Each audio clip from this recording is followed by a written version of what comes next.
সালাবা যখন রাস্তা দিয়ে যাইতেছিলেন, হঠাৎ প্রচন্ড বেগে একটা বাতাস প্রবাহিত হয়ে গেল। আর এই বাতাসে ঘরের পর্দা, বাড়ির পর্দা, উঠানের পর্দা সরে গেল। আর ভিতরে একটা গোসল করা অবস্থায় একটা নারীর চেহারা দেখতে পাইল। জোরে জোরে চিল্লা বলা যাবে না আল্লাহু আকবার। উনি মনের অজান্তে দেখে ফেলল। দেখার সঙ্গে সঙ্গে সালাবা চোখের পানি ছেড়ে কান্দার বলে, রব্বে কারীম,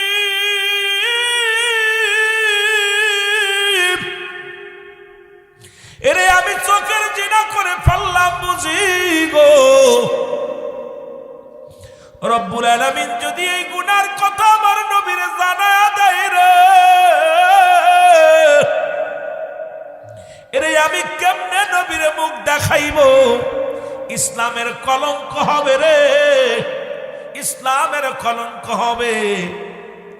আমি সালাবা আমার নবীরে মুখ দেখাবো না, কারণ আমি একটা বেগানা নারী দেখে ফেলেছি। এখন এই গুনার কথা আজকে পর্দার আড়ালে যারা মা বোনেরা ওয়াজ শুনতেছে, একটু দিলের কান্ডা লাগা শুনে নাও।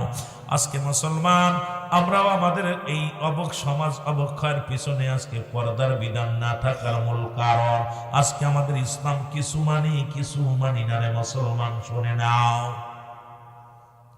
আল্লাহ নবীর প্রিয় সাহাবী সালাবা কান্দার ডাক দিয়ে বলে, রব্বে কারীম,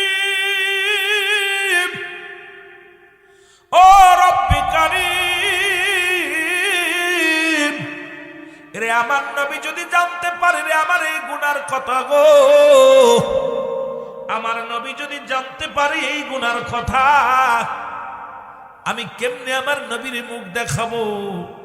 না না, আমি নবীর সামনে যাব না। আমার যুবক বাবারা খুব খেয়াল করবেন আলোচনাটা। মুসলমানেরা কানতে কানতে রওনা দিয়ে গেল পাহাড়ি অঞ্চলে যায় কান্দে।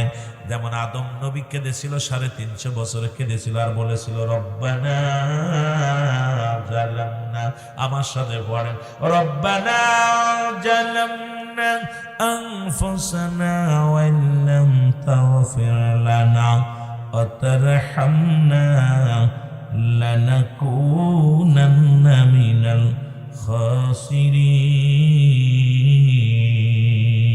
আমার সাথে জোরে জোরে পড়েন, রব্বানা জালামনা। মাফ করার জন্য আল্লাহর আদম কান্দে, কয় রব্বুল আলামিন, আমি জালিমদের অন্তর্ভুক্ত গেছি, আমারে তুমি ক্ষমা করে দাও। আজকে এলাকার মানুষ যদি ক্ষমা চান, একটু আল্লাহর দরবারে কান্দেন আর বলেন, রব্বানা জালামনা আনফুসানা ওয়া ইল্লাম তাগফির লানা ওয়া তারহামনা লানাকুনান্না মিনাল খাসিরিন। জোরে জোরে চিল্লা বলা যাবে না মারহাবা। শুধু আদম নবী কান্দে নাই, এটা আদম নবী কেঁদেছিল। ইউনূস আলাইহিস সালাম ভুল করিয়া কেঁদেছিল। আমার সাথে বলেন, লা ইলাহা ইল্লা আনতা সুবহানাকা ইন্নী কুনতু মিনাজ জালিমিন। জোরে জোরে চিল্লা বলা যাবে না মারহাবা। আর একটু জোরে জোরে চিল্লা বলা যাবে না মারহাবা। এরে মুসলমান সালাবা রাদিয়াল্লাহু তাআলা কান্দে রে।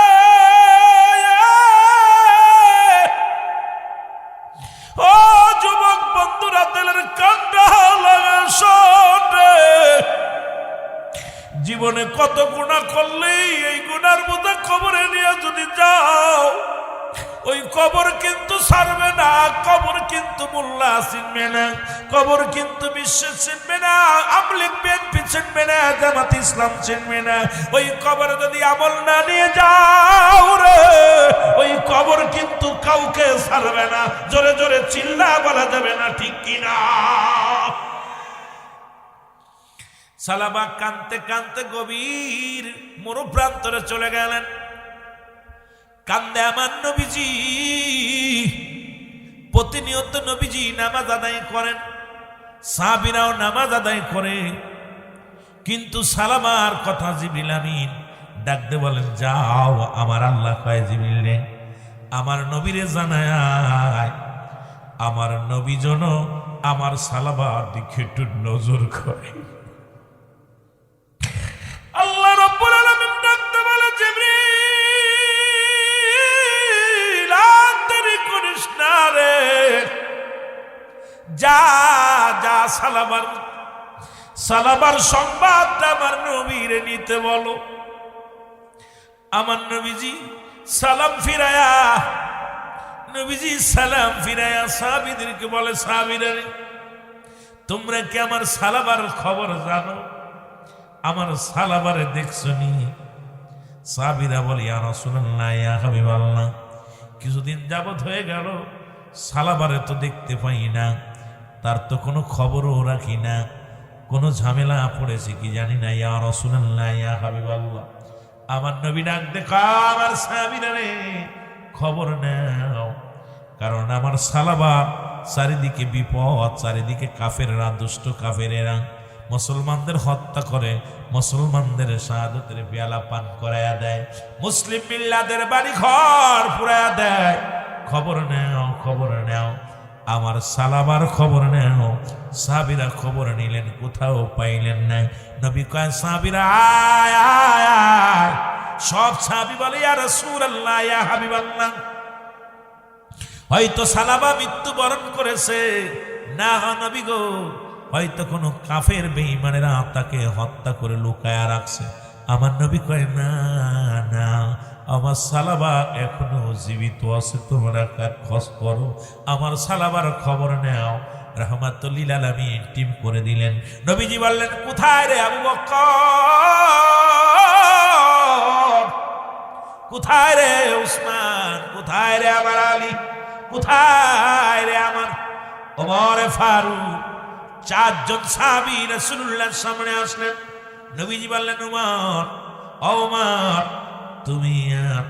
তুমি আর উসমান গনি একদিকে চলে যাও, আর আমার আবু বকর, আমার আলী আর একদিকে যাবে, উত্তর থেকে দক্ষিণ পর্যন্ত, দক্ষিণ থেকে পূর্ব পর্যন্ত, পূর্ব থেকে পশ্চিম পর্যন্ত সব জায়গা তন্ন তন্ন করে খুঁজবে। সাহাবীরা তো রওনা হয়ে গেলেন, টিম বানায় খুঁজতে খুঁজতে রওনা হয়ে গেল। এর নবীর সাহাবীরা তার ডাকতে বলে, কাফেররা রে, ওরা খালিরা রে, তোমরা কি আমাদের সালাবারে দেখছো? কেউ তো বলতে পারে না সালাবারে দেখি না। আমার যুবক বন্ধুরা যারা মাহফিলে বসেছো, খুব খেয়াল করবা। সবাই বলে, ইয়া রাসূলুল্লাহ, ও নবীর সাহাবীরা রে, আমরা তো সালাবারে চিনি না, আমরা তো সালাবারে দেখিও না। নবীজির সাহাবীরা খুঁজতে খুঁজতে মরু প্রান্তরে চলে গেল। যা ডাক দে বলে, রাখালিরা রে, তোমরা কি নবীর সাহাবী সালাবারে দেখছো? বলে, আমরা তো কোন নবীর সাহাবীরে চিনি না, তবে একজন যুবক ছেলে আছে, আজ সপ্তাহ চলে যায়, পাহাড়ে উঠিয়া শুধু অজার নয়নে কান্দে, কানতে কানতে চোখের পানি ফেলায় ঘা বানায় ফেলেছে। এই বালকটা কাটতে পারে না, চলতে পারে না রে।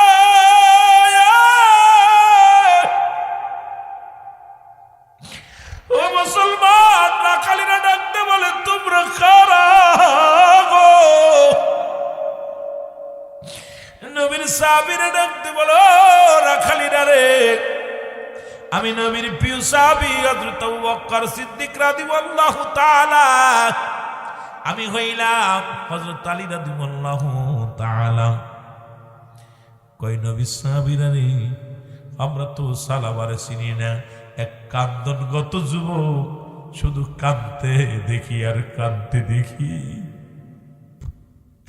চোখের পানিগুলো ফেলে ফেলে, চোখ দিয়া পানি জড়তে জড়তে মুখে ঘা হয়ে গেছে, হাঁটতে পারে না। প্রতিদিন সকাল বেলা আসে, সকালে উঠে পাহাড়ে উঠে যায়, যখন সন্ধে গনিয়ে আসে আবার লোকটা নেমে আসে, পাহাড় উঠতে পারে না, হেলে দুলে পড়ে যায়। আমরা তাকে আমাদের বকরি দোয়ান করিয়া একটু দুধ দিয়েছিলাম খাওয়ার জন্যে। এই লোকটারে কাঁদতে কাঁদতে দুধ আর পানি একাকার করে ফেলেছে। যতটুকু দুধ দিয়েছিলাম পাতিলের মধ্যে এর চাইতে বেশি পরিমাণ চোখের পানি ফেলায়া দুধ আর পানি একাকার করে ফেলেছে। নবীর সাহাবী হযরত আলী রাদিয়াল্লাহু তাআলা ডাকতে বলে, নবীর পাগল সাহাবী রে, ওই কান্দনগত সাহাবী আর কেউ নয়, ওই যুবক সাহাবী হলো আমার নবীর পাগল সালাবা। জোরে জোরে চিল্লায় বলা যাবে না মারহাবা। আল্লাহর নবীজির সাহাবীরা কি করলেন? গুটি গুটি পায়ে আগায় গেলেন। যা দেখে রে, পাহাড়ের একটা ডেলার পাহাড়, উচ্চ পাহাড়ের মধ্যে সালামা সুখের পানিগুলো সেরে সেরে কাঁদতে ছাড়া বলল, আল্লাহ আমারে মাফ করে দাও, আমার পাপের কথা যেন কেউ না জানে। আল্লাহ আমার এই অপরাধের কথা যেন পৃথিবীর মানুষ কেউ না জানে। আল্লাহ আমি গোপনে দেখেছি, তুমি গোপনে মাফ করে দাও। আমি তো নিজের মনের অজান্তে একটা বেগানা নারী দেখে ফেলেছি রে আল্লাহ। ওই নারীটা বেগানা নারী, ওই গোসল করা অবস্থা আমি দেখে ফেলেছি রে আল্লাহ। আমারে কি তুমি ক্ষমা করবা না? হাসরের ময়দানে আমি জবাব দেব কি রে? আজকে পরের মেয়ে নিয়ে গাও মুসলমান পার্কে চলে যাও, পরের মেয়ে নিয়ে হোটেলে যাও, কত বেগানা নারী নিয়ে আরে কত আমোদ ফুর্তি করো। খোদার কসম, খোদার কসম, আল্লাহর দরবারে জবাব দিতে পারবি না। কারণ আমার রব্বে কারীম যেদিন ধরবে সেদিন কোনো জবাব দেওয়ার মতো কোনো পথ থাকবে না। আমার ভাইয়েরা, আমার বন্ধুরা, আমার ভাইয়েরা, আমার বন্ধুরা, এবার নবীর সাহাবীরা যাইয়া সালাবাকে ডাকতে বলে, সালাবা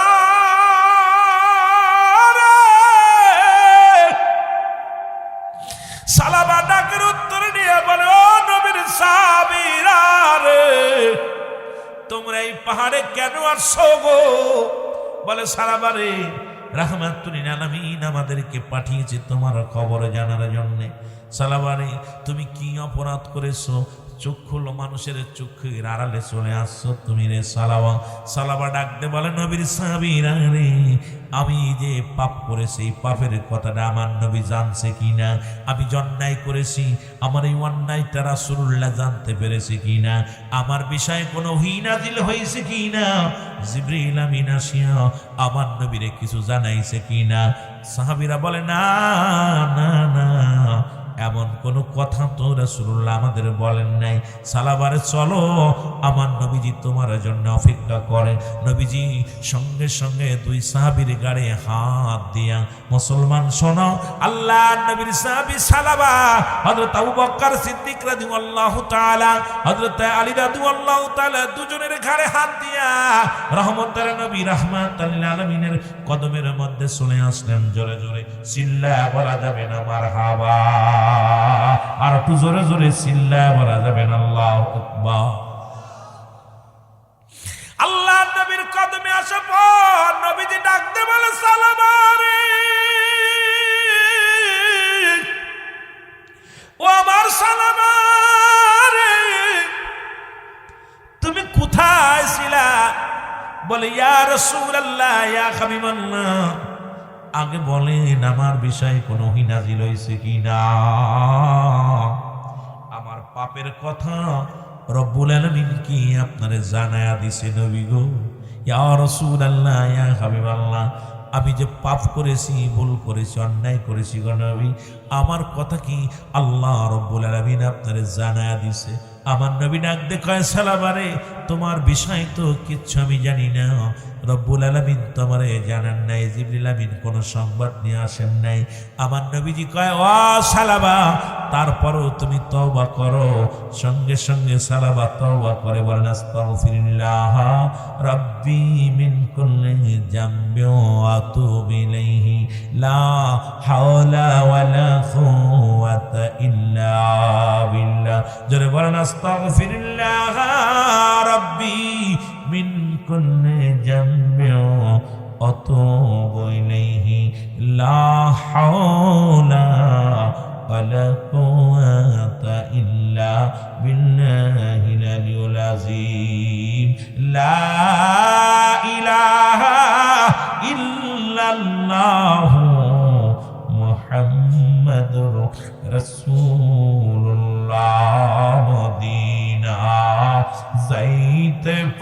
পারলাম না মদিনা।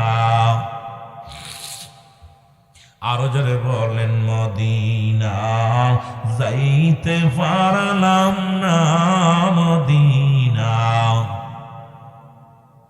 আমি অসহায় তাই এত দূরে রই, আমি অসহায় তাই এত দূরে রই, দূর থেকে সালাম জানাই, বলো দূর থেকে সালাম জানাই মদিনা যাইতে পারলাম না মদিনা। মদিনার পাগলেরা জোরে বলেন মদিনা যাইতে পারলাম না মদিনা। মদিনার নাম কত মধু,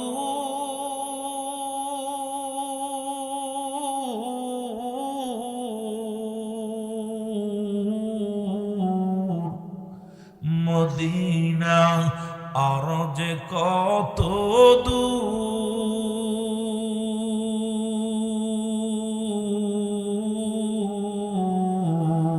ওই মদিনার পথের দুলি, বলো ওই মদিনার পথের দুলি মাখতে পারলাম না মদিনা যাইতে পারলাম না মদিনা। আরো জোরে বলেন মদিনা যাইতে পারলাম না মদিনা। মদিনার নাম কত সুন্দর,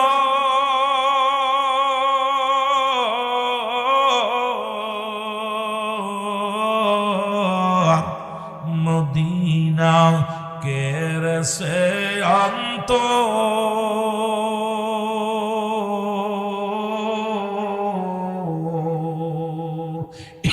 গরিবি দুঃখীর সালাম খানি, গরিবি দুঃখী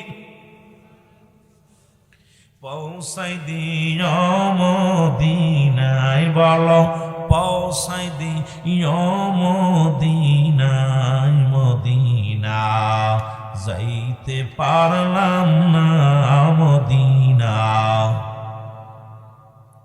এই দুনিয়ার মুসলমান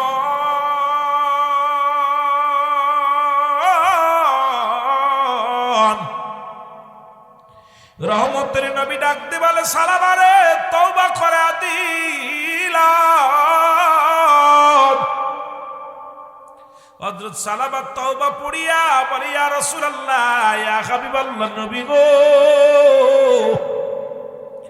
আমার মন বলে কেন যেন আমার পিছনের রগের পাশে যেন পিপিলিকার মতো কি যেন ঘোরাঘুরি করে নবী গো। আমার নবী চোখের পানি আর ধরে রাখতে পারি নাই।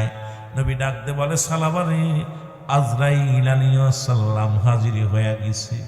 জোরে জোরে চিল্লায়া বলা যাবে না আল্লাহু আকবার। আল্লাহর নবী ডাকতে বলে সালামারে মালাকুল মাউত,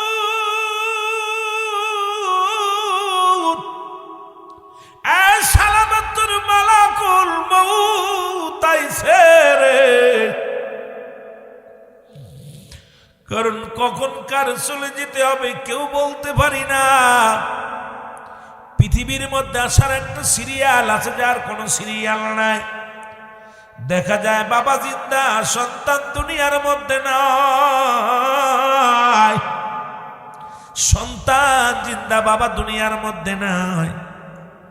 ও যুবক, সালাবা বলে ইয়া রাসূলুল্লাহ ইয়া হাবিবাল্লাহ, নবী গো আমি আপনাকে একটু প্রাণ ভরে দেখিনি। নবীজি দেখতে লাগলেন আমার নবীজিকে।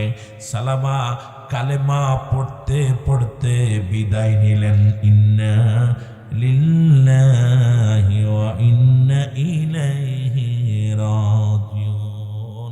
জোরে জোরে চিল্লা বলা যাবে না আল্লাহু আকবার।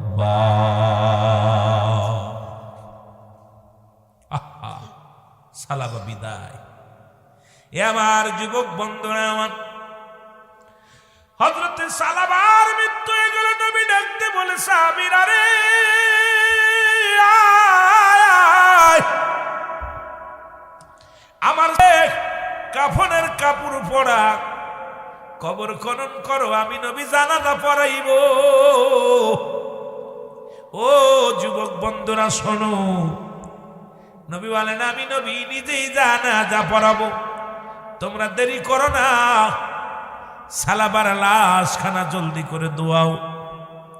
লাশ ধোয়ানো হলো, কাফনের কাপড়ের মধ্যে মোড়ানো হলো।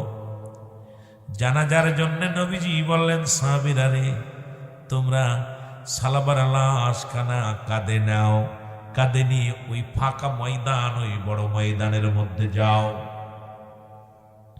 রাসূলের সাহাবীরা সালাবার লাশখানা নিয়ে যখন রওনা দিছে রে, নবীজি পিছে পিছে আসতেছেন। নবীজি হলো ইমাম, নবীজি অনেক দূরে পড়ে গেছে।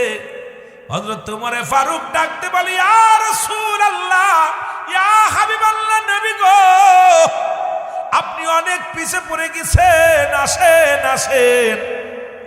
নবী কয়, ও ওমর আমি কেমনে আইব রে, আমি তো পা রাখার জায়গা পাইতেছি না। ওমরে ফারুক রাদিয়াল্লাহু তাআলা ডাকতে বলে, ইয়া রাসূলুল্লাহ, ইয়া হাবিবাল্লাহ, কি বলেন?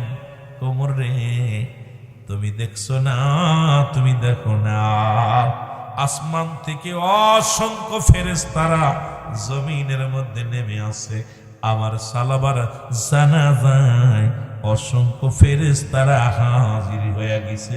জোরে জোরে চিল্লায়া বলা যাবে না মারহাবা। রাসূলুল্লাহ বলতেছে, উমর আমি যে পা রাখবো কোথায় রাখবো, আমার সালাবাকে এত ভালোবাসছে আল্লাহ, অসংখ্য ফেরেশতা পাঠিয়ে দিছে, আর এই ফেরেশতারা এত পরিমাণ আইছে যে আমি পাটা রাখবো সেই জায়গাটা নেই। মারহাবা বলেন না। রাসূলুল্লাহ নামাজ শেষ করলেন, নবীজি হাত উঠায় দিছে। জিবরিল আমিন এসে বলে, নবী গো সালাবার জন্য একটা নয় দুটি নয়, এমন মুমিন হয়ে গেছে, আল্লাহ তো মুমিনদের জন্য, মুত্তাকিনদের জন্য আল্লাহ প্রস্তুতি রাখছে 8টা জান্নাত। আল্লাহ বলেন, উইদ্দাতুলিল মুমিনিন, আল্লাহ বলে মুমিনদের জন্য, মুত্তাকিনদের জন্য আমি আল্লাহ প্রস্তুতি রাখলাম 8টা জান্নাত। এরে রব্বুল আলামিনের হাবিব, আমার আপনার হাবিব ডাকতে বলে, নবীর সাহাবীরা রে, এই উপস্থিত সাহাবীরা রে, আমার আল্লাহ পাক জানাতেছে রে, আমার সালাবার জন্য জান্নাতের মধ্যে বড় বড় বালাখানা বানাই রাখছে রে, অসংখ্য হুরগিলিমান আমার সালাবার জন্য অসংখ্য হুরগুলো অপেক্ষা করতেছে। কারণ ফেরেশতারা সালাবারে নিয়ে টানাটানি শুরু করেছে, সবাই তাকে দরজা খুলে ডাকতেছে, হালান সাহালান, আয় আয় আয়। ও আমার যুবকেরা, যদি এক নজর যদি বেগানা নারী দেখার কারণে জীবন দিয়া দিতে পারে গো, আর আমরা বাংলার জমিনে এত পরিমাণ পাপ, এত পরিমাণ জিনা, এত পরিমাণ অন্যায় করতেছি, রব্বুল আলামিন যদি আমাকে আপনাকে ধরে, বাঁচার মতো কোন পথ নাই। জোরে জোরে চিল্লায়া বলা যাবে না ঠিক কিনা?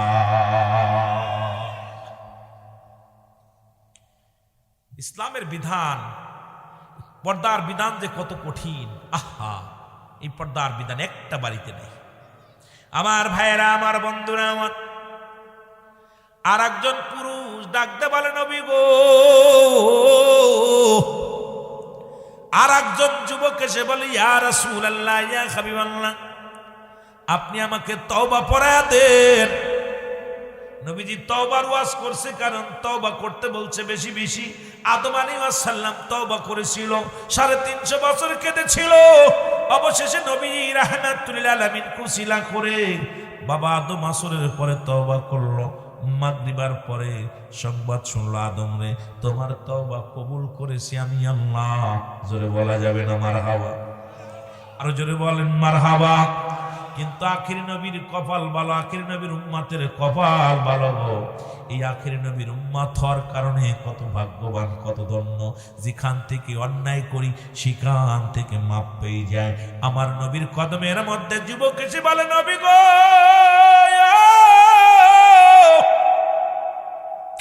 রহমতের নবী,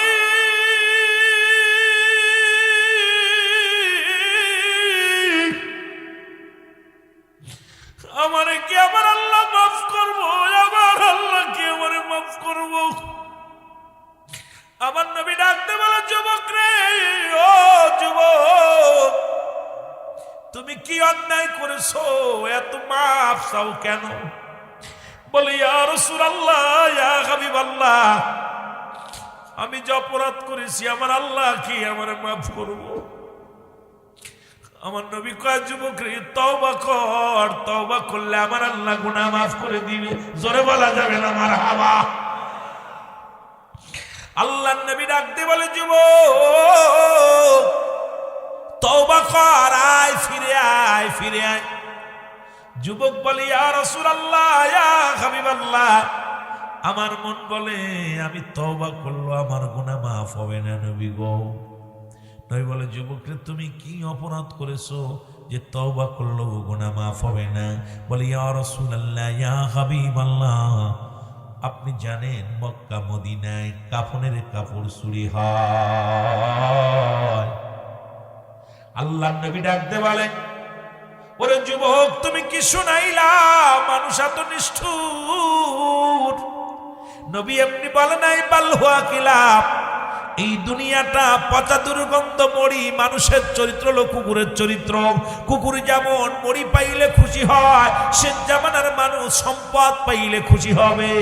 আমাদের ঈমান আকীদার দরকার নাই, দরকার ক্ষমতার, টাকার দরকার। ও মুসলমান শুনে নাও, এক কাপ চার কাছে ঈমান বিক্রি করে দিই, সে জামানার এমন অবস্থা হবে। নবী বলছে, সকালে ঈমান আনবে, বিকেলে চলে যাবে, বিকেলে ঈমান আনবে, সকালে চলে যাবে, রাতের আধারে ঈমান আনছে, সকাল হওয়ার আগে ঈমান চলে যাবে। ঠিক সেই জামানা আইয়া পৌঁছে গেছে। ধরে বলেন ঠিক কিনা? রহমতের নবী ডাকতে বলে, ও যুবক, যুবক রে, ওরে মানুষের শেষ বিদায়ের সময় মাত্র 3 টুকরা কাপড়ের কাপড়, 5 টুকরা কাপড়ের কাপড় রে, এই কেমনে মানুষগুলো নিষ্ঠুর হয়ে যায় গো।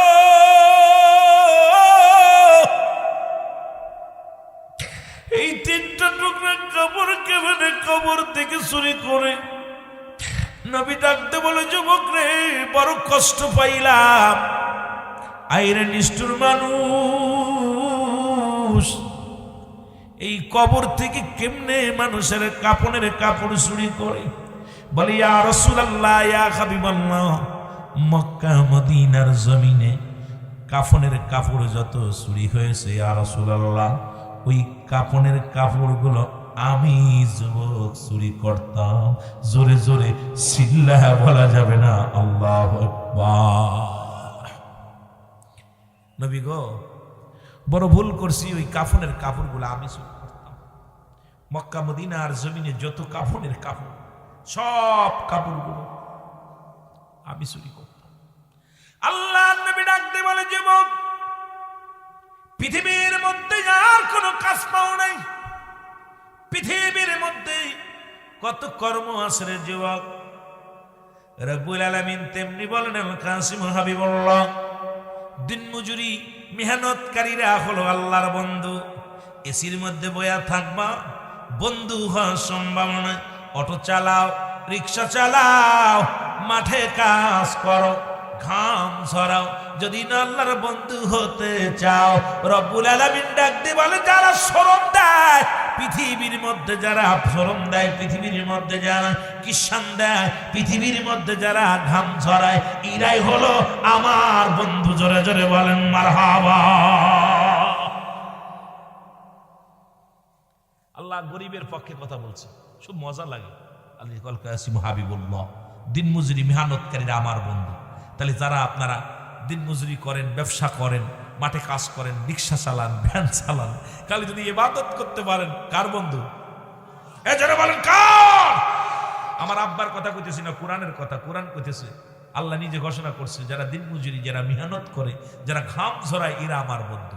এমনি কি নবী মাটি কাটছে, মাটি টানছে, আর আমরা মৌলবী খালি এসির মধ্যে ঘুমায় আর ওয়াজ নসিহত করে টাকা কামাই। জমি কোনটি কি বন্ধু? এত সহজ এগুলো আজকে সব অধিকাংশ মানুষ এই দলের মানুষ। অনেক মজা লাগছে দেখা। অধিকাংশ মানুষই কর্মঠ মানুষ, ব্যবসায়ী মানুষ আছে, দোকানদার আছে, কৃষক আছে। আমার বাদানেরা, আমরা এই জায়গার মানুষগুলো চেহারা দেখলে বোঝা যায় যে এই মানুষগুলো পারিশ্রমিক, শ্রম দেয়া মানুষগুলো, এরা খুব কষ্ট করে। এই মানুষগুলো ক্ষেত খামারে কাজ করে, শ্রম দেয়। জোরে বলেন ঠিক কিনা? এসির মধ্যে বয়া বাতাস খাবা আর আল্লাহর বন্ধু সাজবা, কথা বুঝেন নাই? ইব্রাহিম আদমের উঠ হারাই গেছে। কি হারাই গেছে? জোরে বলেন না। উঠ হারাই গেছে। আমি আপনাদের হাজিরা আলোচনাগুলো ধ্যান ধরে অনেক মজা লাগতেছে, একদম ধ্যান ধরে ছাতক পাখির মতো বসে আছে, অনেক আদব আপনাদের ভিতরে আছে। আমি এই জিনিসটা দেখে আমার খুব মজা লাগছে যে আপনাদের ভিতরে মহব্বত, প্রেম, আলোচনা নেওয়ার জন্য বসে আছেন। যেটুকু ঝোমায় বসে থাকবেন, আল্লাহর জন্য মাফ করে দেয়। জোরে বলুন আমিন। ইব্রাহিম আদমের গোড়া হারাই গেছে। কি হারাই গেছে? চা দিচ্ছেন ভাই, মনে নাই, হারাটা দেন। ইব্রাহিম আদমের কি হারাইছে? জোরে বলেন না, কি হারাইছে? উঠ হারাইছে। এখন রাখালরা বলছে, ওই রাখাল, উঠ খুঁজে নিয়ে আসো।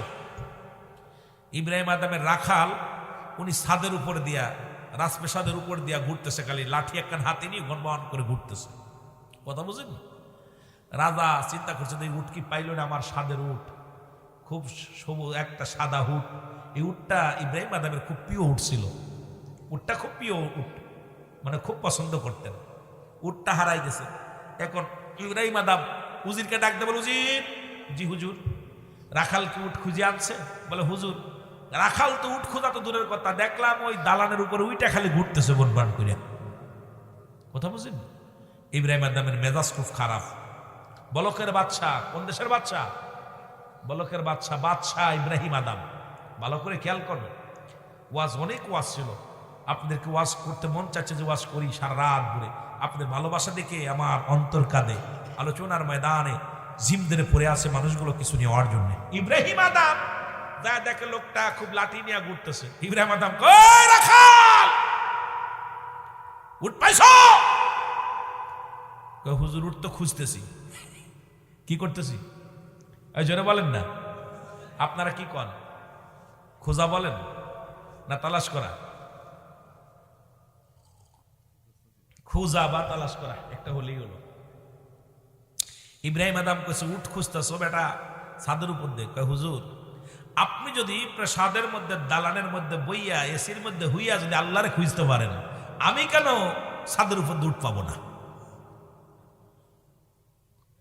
এই কথা কি বুঝছেন নি? ওই ইব্রাহিম আদম, গলা নামায় কথা বলো। তোমার আল্লাহ পাঠাইছে গোলামি করতে, তুমি এসির মধ্যে বইয়া, খুব শান শৌকতের মধ্যে বইয়া আল্লাহরে খুঁজতেছো। তোমার যদি এখানে আল্লাহরে পাইতে পারো, এই আরামে এসে থাইকা, তা আমি উঠ ছাদের উপরে পাইবো। জোরে বলেন না মারহাবা। ইব্রাহিম আদম কয়, বলকের বাদশা ইব্রাহিম আদম কয়, উজির, এই নে রাজ দরবারের চাবি। আমি আর জীবনে আরামে বসবো না, আমি আর জীবনে গদির মধ্যে থাকবো না। কারণ খোদা তাআলাকে পাইতে হলে ইবাদত করা লাগে। এই শান শৌকতের মধ্যে বইয়া, এসির মধ্যে বইয়া বিড়ি সিগারেট খাবা, গাঞ্জা খাবা, নারী নিয়ে ফুর্তি করবা আর আল্লাহরে ডাকবা, আল্লাহ তো পাওয়া এত সহজ।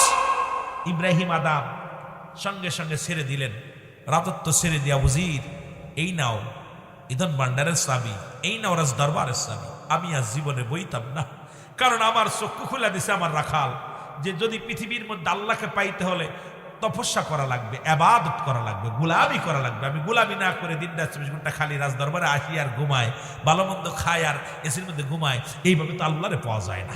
আল্লাহকে খোঁজা সম্ভব না। আল্লাহকে খুঁজতে হলে সিজদায় লুটে যেতে হবে, আল্লাহকে খুঁজতে হলে কোরআন পড়তে হবে, আল্লাহকে খুঁজতে হলে ইবাদত করতে হবে, জিকির করতে হবে, আল্লাহকে খুঁজতে হলে মুরাকাবা, মুশাহাদা করতে হবে। কিন্তু আমি তো কিচ্ছু করি না।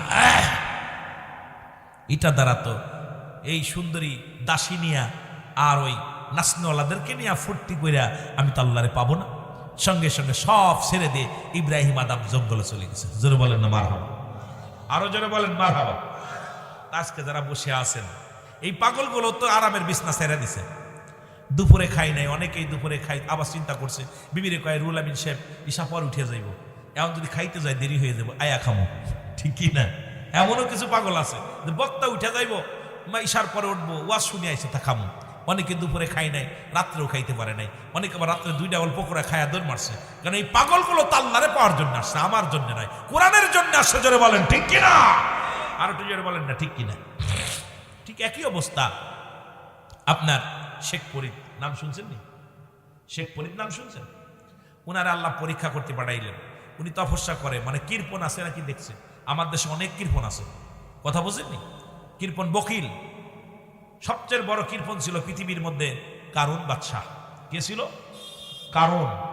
এর মতো কীর্পন বাদশাহ পৃথিবীর মধ্যে, কারুনের মতো এত বড় কীর্পন আর পৃথিবীর মধ্যে আর কেউ আসে নাই। তা আমার বাবারা, শেখ ফরিদ আল্লাহর জন্য ঘর দরজা সব ছেড়ে দিয়ে পাগলে পাগলামি খালি আল্লাহরে খোঁজে, আল্লাহরে খোঁজে। আর আমরা শুধু চেয়ার খুঁজি, কোনভাবে এমপি হওয়া যাবে, কোনভাবে মন্ত্রী হওয়া যাবে, কোনভাবে চেয়ারম্যান হওয়া যাবে, কোনভাবে মুসলমান, কোনভাবে মেম্বার হওয়া যাবে। আল্লাহর মুখাফিক কে হও? রব্বুল আলামিন তোমাকে ইজ্জত সম্মান সব দিবে। কে দিবে? আল্লাহ দিবে। এবার শেখ ফরিদ বয়ে আছে, জিবরিল আমিন বাস পাখি সাইজা চলে আইছে, আয়াকা হুজুর আসসালামু আলাইকুম। ওয়ালাইকুম আসসালাম। বাস পাখি বল, হুজুর আমি তো 1 সপ্তাহ খাই না, কিছু খাবার দিবেন আমারে? দেখেন না, কিছু খাবার দিবেন? শেখ ফরিদ বলতেছে, শেখ ফরিদ রহমতুল্লাহ আলাইহি বলতেছে, বাবা তুমি আমার কাছে আসো পাখি রে, আমি তো নিজেই অনাহারে আছি, গাছের লতা পাতা খায় আর আল্লাহ জিকির করি, সব ছেড়ে দিছে। কারণ আমি তো 2 দিন ক্ষণিকের দুনিয়া, কারণ কুল্লু মান আলাইহা ফান, সব শেষ করে দিবে কে? এই জোরে বলেন কে? বিশ্বাস হয় কার কার? কথা বলেন কার কার? শেষ করবে কে? আল্লাহ। কুল্লু মান আলাইহা ফান, সব শেষ করে দিবে কে? আল্লাহ। এখন শেখ ফরিদ চিন্তা করে, কইছে হুজুর আমি তো সবকিছু ক্ষণিকের জন্য দুনিয়া, এ দুনিয়ায় থাকবো কয়দিন? এ দুনিয়ায় তো চিরস্থায়ী না, আমার চিরস্থায়ী কবর। এই জন্য আমি বাবা দুনিয়া সব ছেড়ে দিছি, শান শৌকাত ঘুম হারাম খাওয়া দাওয়া সব ছেড়ে দিয়া আল্লাহর নামে দেওয়ানা হয়ে গেছি। হুজুর আমি তো ক্ষুধার্ত অবস্থা আছি, কিছু খাবার দেবেন? তা বলতেছে, বাবারে আমার কাছে তো কোনো খাবার নাই, থাক বাজান থাক, আমার কাছে কোনো খাবার নাই। মারহাবা বলেন না, আর একটু জোরে বলেন মারহাবা। বাবা আমার কাছে তো পাখি রে, আমার কাছে তো খাবার নাই। তা কই হুজুর একটু খাবার দেন, আমি খুব ক্ষুধার্ত অবস্থায় আছি। দেখেন জিবরিল আমিন পরীক্ষা করতেছে, আল্লাহ পরীক্ষা করতে জিবরিল দিয়া। শেখ ফরিদ বলতেছে, পাখি রে আমার গায়ের মধ্যে ঠোক দাও, যেখান থেকে গোস্ত পাবা ঠিক সেখান থেকে গোস্তগুলো তুমি কুইলা খাবা। কারণ গায়ের ভিতর শেখ ফরিদের ঠোক শুরু করছে পা থেকে। আমি পরের বাড়ি মুরগিগুলো খায়া গরুগুলো খায়া বডি বানাইতেছি। যদি হারাম ঢুকে যায় দেহের মধ্যে 1 টুকরা, আমার জিন্দেগি শেষ, ওয়াজিব জীবনে শেষ। রব্বে কারীম জিব্বা কাটবে আগুনের শীষ, আগুনের কাছি দিয়া। কারণ হারাম সমস্ত ইবাদত বন্দেগী কবুল হওয়ার পূর্ব শর্ত হলো হালাল খাদ্য। জোরে বলেন না মারহাবা। আমার বাবারা, এখন শেখ ফরিদ বলতেছে আমার গায়ের মধ্যে ঠোক দাও। প্রত্যেকটা অঙ্গে প্রত্যঙ্গে ঠোক দিছে, কিন্তু একটা জায়গা গোস্ত পায়নি, খালি হাড্ডি পায়। পাখিটা বেজার হয়ে, মনটা বেজার করে বসে আছে। শেখ ফরিদ বল, তুমি যেহেতু আমার কাছে হাক ছাড়ছো, দেখছেন নি আমার কাছে হাক ছাড়ছো, আমি তোমার নিরাশ করবো না। তুমি একটা কাজ করো, আমার চোখ 2টা নরম আছে। ভাই এরা এরা এরা বলে আল্লাহর পাগল, এদের বলে আল্লাহর পাগল, এরা জান্নাতে যাবে না, আমি যাব। এই যে মানুষগুলো মাটির মধ্যে বসে আছেন, আমার গদির মধ্যে আমরা বসতে পারতেছি না, কিন্তু ধুলাবাটি খড়ের মধ্যে বসে আছেন, আমি তো দূর করে দিছেন। এই মানুষগুলোর আল্লাহ দিব না কোথায়? আল্লাহর কাছে চাইবো না, আল্লাহ দিব না। আমার আল্লাহ দেখতেছে না। আল্লাহ বলতেছেন, আল্লাহ আমার নবীজি বলতেছেন, আমার নবীজি যিনি বলছে হায়াতি খায়রুল লাকুম ওয়া মামায়াতি খায়রুল লাকুম ওয়া ওয়াফাতি খায়রুল লাকুম। নবীজি বলতেছেন, আমাকে তো দুনিয়ায় পাঠাইছে উম্মতের কল্যাণ স্বরূপ, আমাকে নিছেও উম্মতের কল্যাণ স্বরূপ করে। সুতরাং আমার নবীজিও তো উম্মতের জন্য আসছে। এই মানুষগুলোর তো নিরাশ করতে পারেন আমার আল্লাহ। ফেরেশতারা দেখতেছে আর বলতে, আল্লাহ তোমার অমুক বান্দা, ঘর কত সুন্দর বাড়ি, ভালো পালং ছেড়ে দিছে, ভালো তশক ছেড়ে দিছে, ভালো কম্বল ছেড়ে দিছে, দিয়া পাগলগুলো দুলার মধ্যে, বালির মধ্যে, খড়ের মধ্যে বসে পড়ছে। আল্লাহ আমার আল্লাহ বল ফেরেশতারা আর কিসের নিশায়? কয় জান্নাতের নিশায়। কিসের নিশায়? কথা বলেন না কেন? জান্নাতের নিশায়। রব্বুল আলামিন আপনাদেরকে নিরাশ করতে পারে না, কারণ আমার রব্বুল আলামিন তো আমাকে মায়া করে বানাইছে, আমাকে আপনাকে মায়া করে বানাইছে, আদর করে বানাইছে। বালকে আমার বাবারা শেখ ফরিদ বলতেছে আমার চোখের মধ্যে ঠোক দাও, চোখটা দুইটা ঠোক দিয়ে দুইটা চোখ খুঁজে নিয়ে গেছে। বলতেছে আল্লাহ তোমার একটা প্রাণী আমার কাছে আসছিল, আমি তাকে নিরাশ করি নাই, খালি হাতে ফিরাই নাই। আজকে আমার আপনার বাড়ি গাড়ি থাকতে আমার পাশের মানুষগুলো অনাহারে মরে গেছে, আমার পাশের মানুষ চিকিৎসায় মরে যাচ্ছে। আমি ভালো মন্দ খাইতেছি, আমার বাড়ির কুকুরে যা খায়, আপনার ভাইয়ের আপনার ছেলে মেয়ের কপালের চেয়ে জুটে না। হিসাব কেমনে দিবেন আল্লাহর দরবারে? এই হিসাব যদি রব্বে কারীম ধরে, প্রতিবেশীর কুরআনুল কারীমের মধ্যে যারা ব্যবহার করছে প্রতিবেশীর বিষয়, হকের বিষয়, আমার রব্বে কারীম যদি খালি এটা ধরে, আমার মন বলে বাঁচার মতো কোনো পথ নাই, কোন রকম বাঁচার পথ নাই। কারণ আমি অনেক ধনীর বাড়ি যে কুকুর রে, বিড়াল কুকুর রে, ঢাকা শহরে অনেক ধনী আছে, 5-7 কেজি গোস্ত খাবার দেয় প্রতিদিন একটা কুকুরে, কিন্তু তার পাশে একজন গরিব সারাদিন ভ্যান চালায়, মাসকে মাস চলে যায়, এক টুকরা গোস্ত কি দেখে না। এই হক যদি আদায় না করে আমি মারা যাই, খোদার কসম আমার জন্য জাহান্নাম ছাড়া জান্নাত আমার জন্য হারাম। জোরে বলেন ঠিক কিনা? এত সহজ না বন্ধুগণ, আমার গভীর মনোযোগ। যুবক ডাকতে বলে নবী গো, মায়ার নবী,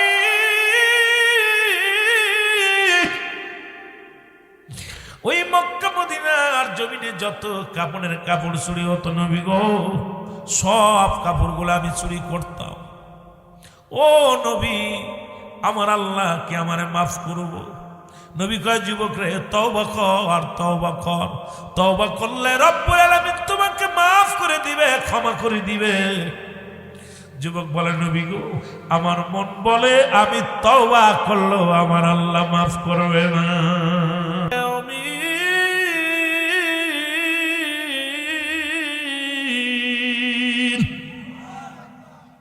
জিজিরাম পড়ে এত মজা লাগে, সুর লাগে না? কারণ কোরআনের প্রতিটা হরফের মধ্যে আছে মধু, প্রতিটা কোরআনের প্রতিটা হরফের মধ্যে আছে জাদু। জোরে বলেন ঠিক কিনা? যা গোটা বিশ্বকে পাগল করেছে, গোটা জাতিকে পাগল করেছে, যা পৃথিবীর কোন অন্য কিতাব পারেন নাই। উদ্বাসাই বা কয় চিন্তা করে এই কোরআনটাকে আসলে মানুষের কোনো বানোয়াট কোনো কিতাব না। কারণ এত বানোয়াট, আমরা এত কবিতা এত সঙ্গীত গাইলাম কিন্তু এত মজা লাগে না, কিন্তু কোরআন যখন তেলাওয়াত করে এত মজা লাগে, এত মধু লাগে। সুতরাং এইটা রব্বুল আলামিনের দান। মারহাবা বলো না আরো জোরে। এটা নিজেরাও শুনবো না, কাউকে শুনতে দিব না। কত বড় বদ মুসলমান! গভীর মনোযোগ। কোরআন নিজেরাও শুনবো না, কাউকে শুনতে দিব না। প্রতিজ্ঞা কি বুঝতে পারছেন? নিজেরা শুনবে না, কাউকে। যেমন আজকে মাহফিলের সুন্দর ব্যবস্থা করছে, শোনার ব্যবস্থা করছে কমিটি, বসার ব্যবস্থা করে দিছে, নিজেরাও শুনবে, অন্যকে শোনার ব্যবস্থা করে দিছে। জোরে বলেন ঠিক কিনা? কেন করেছে? কারণ কোরআন আল্লাহর বিধান, সংবিধান আল্লাহর বিধান। এই আল্লাহর বিধানটা মানুষকে বোঝানোর জন্য, শোনানোর জন্য কমিটির ভাইয়েরা টাকা পয়সা খরচ করে সুন্দর পরিবেশ বানায় দিছে। তোমরা কোরআন শোনো, আমরাও শুনবো, তোমরাও শুনবা। কারণ আল্লাহ পাকের গোলামের আদর্শ যেটা, সেটাই কমিটির মধ্যে আছে। জোরে বলেন ঠিক কিনা? প্রতিজ্ঞা করলেন নিজেও শুনবো না, অন্যকে শুনতে দিব না। কিন্তু যখন রাত গভীর হয়ে গেল, রাহমাতুল লিল আলামিন কুরআনুল কারীম তেলাওয়াত করা শুরু করে দিল। নবীজি কোরআন পড়েন, ইন্নাল্লাযীনা ক্বালু রাব্বুনাল্লাহু সুম্মা ইসতাকামু তাতানাজ্জালুল মালাইকাতু আল্লাহ। যখনই কোরআন তেলাওয়াত শুরু করেছে তখন সঙ্গে সঙ্গে উতবা সাইবা আবু জেহেল আবু সুফিয়ানের ঘুম ভেঙে গেছে। কারণ কোরআনের মধু কানের ভিতরে, অন্তরের ভিতরে লাগছে, কানের ভিতরে লাগে নাই। তাদের অন্তরের ভিতরে যখন লাগছে, সঙ্গে সঙ্গে আবু জেহেল চিন্তা করে আজকে কয়ে আসবে না, একা একা কোরআন শুনবো, মুহাম্মাদের এই বাণীগুলো শুনবো। উতবা কয় কেউ আসবে না, আজকে মজা মেরে শুনবো। সাইবা কয় কেউ আসবে না, আজকে এক মজা মেরে শুনবো। 4 বন্ধু চারজন তো আগে প্রতিজ্ঞা করছে, কেউ করো শুনবো না, কোরআন শুনবো না, শুনতে দিব না। কিন্তু রাত্র যখন গভীর হয়ে গেছে, চারজনই রাসূলুল্লাহ কোরআন তেলাওয়াত করে, আর ওই চারজন ছুটে দৌড়াইছে কোরআন শোনার জন্য। জোরে জোরে চিল্লায়া বলা যাবে না মারহাবা। কোরআন শিখাও ছেলে মেয়েদের, ওহে মুসলমান, জান কবজের সময় তোমার হইবে রে আসান। বলো, জান কবজের সময় তোমার। আরো জোরে বলেন, কোরআন শিখাও ছেলে মেয়েদের, ওহে মুসলমান, জান কবজের সময় তোমার হইবে রে আসান। বলো, জান কবজের। একটা ছেলে আলেম হলে পড়বে কোরআন মরণকালে, তোমার থেকে ভেগে যাবে, তোমার থেকে ভেগে যাবে ইবলিস ও শয়তান। কোরআন শিখাও ছেলে মেয়েদের, ওহে মুসলমান, জান কবজের সময় তোমার হইবে রে আসান। বলো, জান কবজের সময় তোমার। ছেলে মেয়েদেরকে আলেম বানানোর দরকার আছে কি না? কারণ আব্বা মা মারা গেলে 6টা হক থাকে বাকি। ও যুবক, লেখে নিবা, ভালো করে লেখে নিবা। আলোচনা শুধু খাইলে চলবে না, কান্দে শুনতে হবে, অন্তর ভিতরে লাগাইতে হবে। 6টা হকের ভিতরে 1 নাম্বার হক, ও যুবক, যাদের আব্বা নাই মা নাই, রব্বুল আলামিন তাদের জন্য 6টা হক লেখলেন যারা দুনিয়া থেকে বিদায় হয়ে গেল। 1 নাম্বার হলো তাদের জন্য মাগফিরাত কামনা করা। 2 নাম্বার হলো তাদের জন্য মুসলমান সব রেশনি করা। 3 নাম্বার হলো তাদের দিনাদায়িক পরিশোধ করা। 4 নাম্বার হলো, ও যুবক, তাদের শরীয়ত মোতাবেক ওসিয়াত পূরণ করা। দুনিয়ার মধ্যে শরীয়ত মোতাবেক আব্বা ওসিয়াত করে গেছে, ওসিয়াত গুলো পালন করি আমরা। এনাকে দেখা যায় আব্বা মরার সময় বলে গেছে, বাবা ওই অমুক মসজিদের 2 শতক জমি দান করে দিবি। ছেলে দেখি এখন রেস্টি করে নিছে, 2 শতক দেয় নাই। অনেক অসংখ্য আছে, আব্বা জমি লিখে দিয়ে গেছে মসজিদ মাদ্রাসায়, ছেলে আইসা রেকর্ড করে নিয়ে নিছে। জোরে বলেন আছে কি না? আরো জোরে বলেন আছে কি না? আমার সমাজেও আছে। এই জন্যই বলি, বাবা বাবা মরার আগে বলে গেল, বাবা ওই জমিটা দিয়ে দিও মসজিদে, ওটা আমি দান করে দিয়ে গেলাম। দেখা যায় বাবা মরে যা পরে নতুন করে রেকর্ড হলো, রেকর্ডে ভাইয়ের নাম 3 বাপ 4 বাপ 4 জনের নাম চলে আসে। বাবা দান করে গেছে, সন্তান দান করে নাই, তার মানে এই বাবা মায়ের হক আদায় করতে পারে নাই। এ মুসলমান শুনে না, ওসিয়াত পূরণ করা। 5 নাম্বার হলো বাবা মায়ের আত্মীয় স্বজন যারা আছে তাদের সঙ্গে সুন্দর ব্যবহার করা, তাদের সঙ্গে পরামর্শ করা, তাদের সাহায্য সহযোগিতা করা, তাদের খোঁজ খবর নেওয়া। 6 নাম্বার হলো তাদের সময় বেশি বেশি করে এই বাবা মায়ের কবরটা জিয়ারত করা। জোরে বলেন মারহাবা। বেশি ওয়াজ দরকার নেই, 6টা বিষয় একটু মুখস্থ করে নিয়ে যান। আমার ভাইয়েরা, আমার বন্ধুরা, আমার যে কথা বলতেছিলাম, এবার 4 বন্ধু এসে যখন কোরআন শুনতে শুনতে পূর্ব আকাশে সূর্যোদয় হয়ে গেছে, কিন্তু 3-4 জনের একজনও খেয়াল নাই, বেলা উঠে গেছে। যখন তাকায় দেখে সকাল হয়ে যায়, পূর্ব আকাশে লাল আবরণ দেখা যায়। 4 বন্ধু দোষ শুরু করেছে, আর 4 জনের সঙ্গে 4 জনের ধাক্কা লাগছে। হতবার সঙ্গে সাহেবা, সাহেব মুসলমান আবু জেহেলের সঙ্গে মুসলমান আবু লাহাবের এরকম ধাক্কা যখন লাগছে, কয় তুমি, ও কয় তুমি, ও কয় তুমি। কয় গতকালকে প্রতিজ্ঞা করলাম কেউ কোরআন শুনবে না, কাউকে শুনতে দিব না। কথা কিন্তু বুঝে নিয়েন বাবা, গতকালকে আমরা প্রতিজ্ঞা করলাম 4 বন্ধু নিজেরাও কোরআন পড়বো না, শুনবো না, কাউকে শুনতে দিব না। অথচ আজকে তোমরা 4 বন্ধু সবাই কেন এখানে? আবু জেহেল বলে, তোমরা এখানে কেন? লোকজনে আবু জেহেল রে, আমরা তো ছোট নেতা, তুমি বড় নেতা, তুমি তুমি কেন? আবু জেহেল বলে, আসলে আব্দুল্লাহর বেটা মুহাম্মদ, উনি কোন পৃথিবীর কোন জাদুকর নয়, উনি আল্লাহর পয়গম্বর, এর মধ্যে কোনো সন্দেহ নাই। কারণ আল্লাহর প্রেরিত রাসূলের মধ্যে কোনো সন্দেহ নাই। আর এই কোরআনুল কারীম মানুষের কোনো লেখা নয়, এটা রব্বে কারীমের দান। এই জন্য এত মধু। কারণ আমি আবু জেহেলকে বিছনায় থাকতে পারি নাই, রাসূলুল্লাহর কোরআন শোনার জন্য আমি পাগল হয়ে ছুটে আসি। জোরে জোরে চিল্লায়া বলা যাবে না মারহাবা। একটু জোরে জোরে চিল্লায় বলা যাবে না মারহাবা। এই কোরআনের আলোচনা আজকে বাংলাদেশ থেকে উঠানোর জন্য অনেক ষড়যন্ত্র, বাংলাদেশ থেকে এটা সরানোর জন্য অনেক ষড়যন্ত্র চলছে। মুসলমান শুনে নাও, কারণ পৃথিবী যতদিন থাকবে কোরআন ততদিন থাকবে।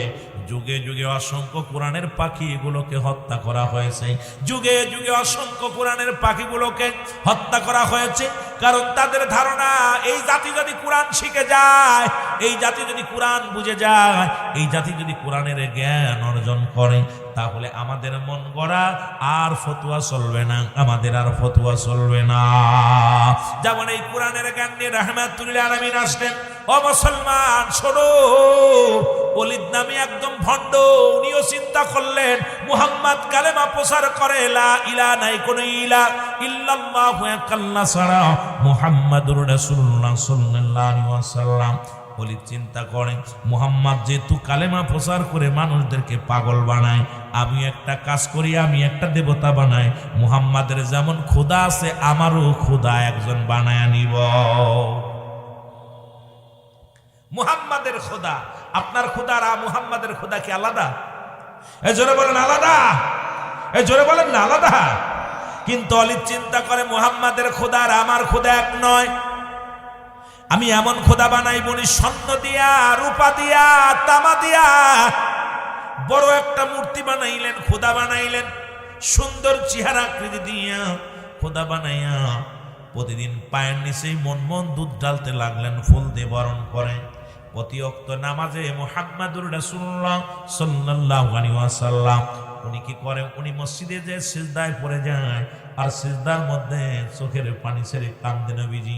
আমার মুসলমান গভীর মনোযোগ সিজদায় পড়ে বলে সুবহানা রাব্বিল আলা, সুবহানা রাব্বিল আলা। জোরে জোরে চিল্লা বলা যাবে না মারহাবা।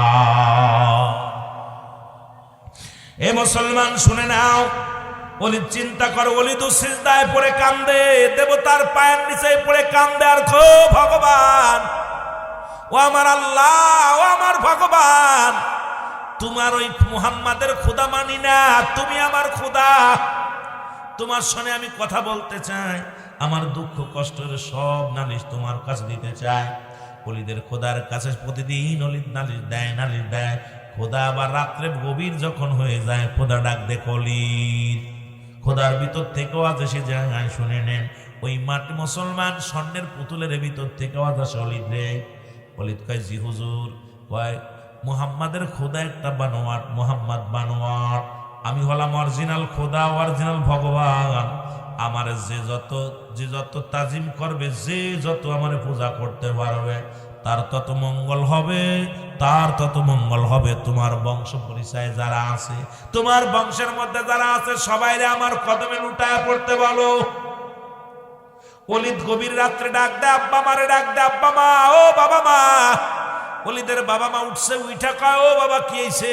কয় মা শোনো, আজকে গভীর রাত্রে সাধনা করে করে ভগবানের মুখ খোলাইছি।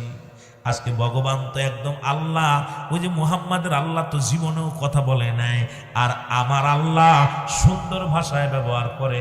তো মা বলছে ওলিদরে তোর আব্বা মারে আমার কদমের মধ্যে আনবি। এখন ডাক দে বলে, ও খোদা আমার আব্বা মারে আনছি। নাউজুবিল্লাহ বলে, আর একটু জোরে বলো। খোদা ডাক দে, ওলিদ কও খোদা তোমারে আনছি। মুহাম্মাদের খোদা তো কথা কয় না, আমার আব্বা মারে একটু বুঝায় দাও, তরিকা বুঝায় দাও, কালেমা বুঝায় দাও। এবার ভিতর থেকে আওয়াজ আসে, এ ওলিদের বাবা হন, মুহাম্মদ একটা বানোয়াট, মুহাম্মদ একটা মিথ্যাবাদী কাজ্জাব। সুতরাং আমি অরিজিনাল খোদা। মুহাম্মাদের যে খোদা আছে জীবনেও কথা বলতে পারে না, জীবনে কোনোদিন কথাও বলবে না, কারণ নালিশ নিবে না। আর আমি অরিজিনাল খোদা, তোর সন্তান আমার কাছে আমি তার খোদা হয়ে গেছি, আমার বান্দা। সুতরাং তোমরা দুইজন আমার প্রতি অনুগত করো, আমার প্রতি তোমরা সেলট করো, আমার সালাম করো, পূজা করো। বাপ মা দুজনই সেজদায় পড়ে গেল। এবার ডাক দে বলো, ওলিদের বাবা মা শোনো, তোমরা দুজন খুলি হলে হবে না, গোষ্ঠীর মধ্যে যারা আছে সবাইকে আমার পদতলে নিয়ে আসো। উনি কি করলেন, সবাইকে দলে দলে, মহল্লার সব মানুষ যখন মুসলমান, ওলিদের খোদার কাছে বায়াত গ্রহণ করলেন। ওলিদের খোদার কাছে যা বলে মনের দুঃখ বলে দেয়। ডাক দে কয়, খোদা রে আমার কেমন ভবিষ্যৎ, কেমন? কয় বালা। খোদা আমার ভবিষ্যৎ কেমন? কয় বালা না। খোদা তোর হায়াত কতদিন? কয় বেশি দিন না। খোদা তুই এটা করবি, যা কাজে দেয় খোদা নগদ নগদ বলে দেয়। একদম নগদ নগদ খোদা বলে দেয়। মুহাম্মদুর রাসূলুল্লাহ শুনতে পাইলেন এই ঘটনা। তোমার নাকি কোন খোদা আছে, এই খোদা নাকি কথা বলে। কয় হ। তুমি জানো না মুহাম্মদ, এখনো সময় আছে, তুমি কালেমা, আমার কালেমা ছেড়ে দাও। কালেমা ছেড়ে দিয়া তুমি ওই আমার খোদার উপাসনা করো, আমার খোদার বন্দেগী করো। দুনিয়ার মধ্যে আমার খোদা একদম নগদ নগদ যা দেয় সব নগদ, কোনো বাকি না, কোনো বাকি নাই, সব নগদ। মুহাম্মদুর রাসূলুল্লাহ ডাকতে কলি, তুমি মানুষকে আর ধোঁকা দিও না, কারণ আল্লাহর কোনো শরীক নাই। আল্লাহ বলেন, হুয়াল্লাহু আহাদ আল্লাহুস সামাদ লাম ইয়ালিদ ওয়া লাম ইউলাদ ওয়া লাম ইয়াকুল লাহু কুফুয়ান আহাদ। জোরে জোরে চিল্লায়া বলা যাবে না আল্লাহু আকবার। আল্লাহ ডাকতে বলে আল্লাহ, আল্লাহ নিজে ডাকতে বলে আমি আল্লাহ এক। আল্লাহ কয়জন? আরো জোরে বলেন আল্লাহ কয়জন? আরো জোরে বলেন আল্লাহ কয়জন? আল্লাহর কোনো ছেলে মেয়ে আসেনি, আল্লাহর কোনো বাল বাচ্চা আসেনি, আল্লাহর কোনো শরীক আসেনি, আল্লাহর কোনো প্রতিবেশী আসেনি, নাই, কিছু নাই। আল্লাহ ডাক দেখো, আমি জানায়া দাও আমি আল্লাহ এক। আমি কাউকে জন্ম দিই নাই, কারো থেকে জন্ম নিই নাই। এই আসমান জমিনের মধ্যে আমার সমতুল্য সমকক্ষ আর কেউ নাই। তামাম পৃথিবী আমার মুখাফেক্ষী, আমি কারোর মুখাফেক্ষী নয়। সুতরাং রব্বে কারীম উনি হলো সহায়, আমরা হলাম অসহায়। আমার আল্লাহ হলো এই পৃথিবীর মধ্যে সবল, আমরা দুর্বল। আর দুর্বল মানুষ হইয়া যদি রব্বে কারীমের সাথে পাঙ্গা লড়তে চায়, এর মতো বোকার দুনিয়ার মধ্যে কেউ নাই। জোরে বলেন ঠিক কি না? কোথায় বাঙাল আমার বন্ধুগণ, আমার শোনা। এবার মুহাম্মদুর রাসূলুল্লাহ সাল্লাল্লাহু আলাইহি ওয়াসাল্লাম বলেন, ওলিদ এগুলো ছেড়ে দাও, আল্লাহর কোনো আকার নাই, আল্লাহর কথা বলে না, সবার লগে কথা বলে না, তুমি ছেড়ে দাও বন্ডামি। ওলিদ এইবার গ্রামের সব মানুষকে দাওয়াত দিলেন। দাওয়াত দিয়া ডাকতে বলে, শুনে নাও, তোমরা সবাই শোনো। বলে কি? কয় হলো, আজকে আমাদের সঙ্গে প্রমাণ হয়ে যাবে, যদি মুহাম্মাদের খোদা কথা বলে তাহলে আমরাও মুহাম্মাদের খোদার অনুসরণ করব। আর আমার খোদা যদি কথা কয় তাহলে আপনারা কি আমার খোদার অনুসরণ করবে? লোকজন এইরকম হাজার হাজার জনগণ আসলেন, হাজার হাজার জনগণ বসে গেলেন। এবার ওলিদের খোদা মানুষ আইসা বলে, মুহাম্মদ সাল্লাল্লাহু আলাইহি ওয়াসাল্লাম, এ মুহাম্মদ, জোরে বলেন না, সাল্লাল্লাহু আলাইহি ওয়াসাল্লাম, তোমার খোদার সঙ্গে কথা বলো।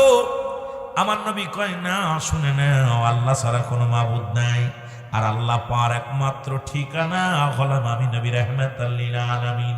তোমরা শুনে নাও। ওলিদ ডাক দে বলে, তাহলে আমার খোদারে তোমরা ডাক দাও, দেখবা আমার খোদা সব বলে দিবে। মুহাম্মাদের খোদা বানোয়ার, মুহাম্মাদের খোদা একদম মিথ্যাবাদী কাজ। যাও, এটা যদি তোমরা শুনতে চাও তাহলে আমার খোদারে ডাক দাও। এখন ডাকতে বলে, ওলিদের খোদা, মুহাম্মাদের খোদা সত্য না মিথ্যা বলে দাও। ওলিদের খোদার ভিতর থেকে আওয়াজ আসে, বলেন লা ইলাহা ইল্লাল্লাহ। আরো জোরে বলেন, লা ইলাহা ইল্লাল্লাহ মুহাম্মাদুর রাসূলুল্লাহ। আশহাদু আল্লা ইলাহা ইল্লাল্লাহ ওয়াহদাহু লা শারীকা লাহু ওয়া আশহাদু আন্না মুহাম্মাদান আবদুহু ওয়া রাসূলুহু। কাম সারছে।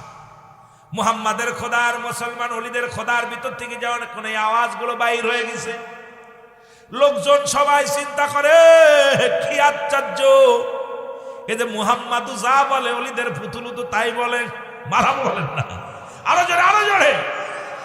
লোকজন বলে ওলি কি বলো, মুহাম্মদ তো একই কথা বলে, তোমার খোদাও তো বলল মুহাম্মদ তার প্রেরিত রাসূল, আল্লাহর পয়গম্বর। মুহাম্মদ তো এটাই বলে, তোমার পুতুল যেটা বলল, তোমার পুতুল তো যা বলছে সব মুহাম্মদ তো এই কথাগুলো বলে। ওলির ডাক দেখাও, খোদা আমারে বড়া মজলিসার জুতার বাড়ি মারিস না, একটু সত্যি করে বল, একটু তাড়াতাড়ি জানায় দে। সব লোকজন যদি মুহাম্মাদের পক্ষে চলে যায় তাহলে সর্বনাশ সর্বনাশ, একটু তাড়াতাড়ি বল, তোর পরিচয়টা দিয়া দে। এবার ভিতর থেকে আওয়াজ আসে, অলি দে, উপস্থিত জনগণ শোনো, আব্দুল্লাহর বেটা মুহাম্মদ হলো প্রকৃত নবী, সুতরাং ইনি আল্লাহর পয়গম্বর। আর মই আব্দুল মুসলমান, শুনে নাও শুনে নাও, ওলিদের খোদা যিনি এটা কাজ্জাব মিথ্যাবাদী ভণ্ড। জোরে জোরে বলো আল্লাহু আকবার। নিজের বিড়ালে কয় মেও, কথা বুঝেননি? ওলির তো একদম মনটা খারাপ, কামসারছি, এত লোকজনের ভিতরে হমানি। খোদারে দইরা মাথার পরে নিয়া কয়, খোদা এ করলি কি আমার একটা আসার মেরে ভেঙে ফেলছে, জোরে বলেন না মারহাবা, খন্ড খন্ড করে ফেলেছে। উপস্থিত লোকজন নবীজি বলে, শুনে নাও, তোমরা আর দেরি করো না, কারণ আমি আল্লাহর পয়গম্বর, আমি রাহমাতাল লিল আলামিনকে আল্লাহ পাঠিয়েছে তোমাদেরকে হেদায়েতের দাওয়াত দেওয়ার জন্য, হেদায়েতের বাণী শোনানোর জন্য। তোমরা পড়ে নাও, লা ইলাহা ইল্লাল্লাহু মুহাম্মাদুর রাসূলুল্লাহ সাল্লাল্লাহু আলাইহি ওয়াসাল্লাম। আমার উপস্থিত বাবারা আমার, ওলি এইবার পুতুল বাংলেন। নবীজি চলে যাচ্ছে রাস্তা দিয়া, বড় একজন জিন আসিয়া সালাম দেয়, আসসালামু আলাইকুম ইয়া রাসূলুল্লাহ ইয়া হাবিবাল্লাহ। জিনেদের সর্দার আসিয়া সালাম দেয়, নবী কয় আলাইকুম আসসালাম। নবীজি বলে, জিন রে, জিনের সর্দার তুমি কেন আমার সামনে? বলে, ইয়া রাসূলুল্লাহ ইয়া হাবিবাল্লাহ, আপনি আমারে দেখছেন? বলে, জি তোমারে দেখছি। কয়, দেখেন আমার হাতের ভিতরে রক্ত মাখা তরবারি। বলে, ইয়া রাসূলুল্লাহ ইয়া হাবিবাল্লাহ, এই তরবারি দিয়া একটু আগে ওই না নবী গো, ইয়া রাসূলুল্লাহ ইয়া হাবিবাল্লাহ, অত মজলিস দেখলাম, হাজার হাজার জনগণ। আমি জনগণ দেখে একটু আগায় গেলাম, আগায় দেখি রে নবী আপনাকে যখন দেখলাম, কারণ আপনাকে দেখার বড় স্বপ্ন ছিল আমার অন্তরের ভিতরে, কারণ আপনাকে দেখার জন্য অনেক ঘুরেছি নবী গো, এরকম দেখতে পাই নাই। যখন শুনেছি আব্দুল্লাহর বেটা মুহাম্মদ এই জমিনের মধ্যে আছে, ইয়া রাসূলুল্লাহ, আমি দূর থেকে প্রাণ ভরে দেখেছি, প্রাণ ভরে দেখেছি, ইয়া রাসূলুল্লাহ ইয়া হাবিবাল্লাহ, দেখে আমার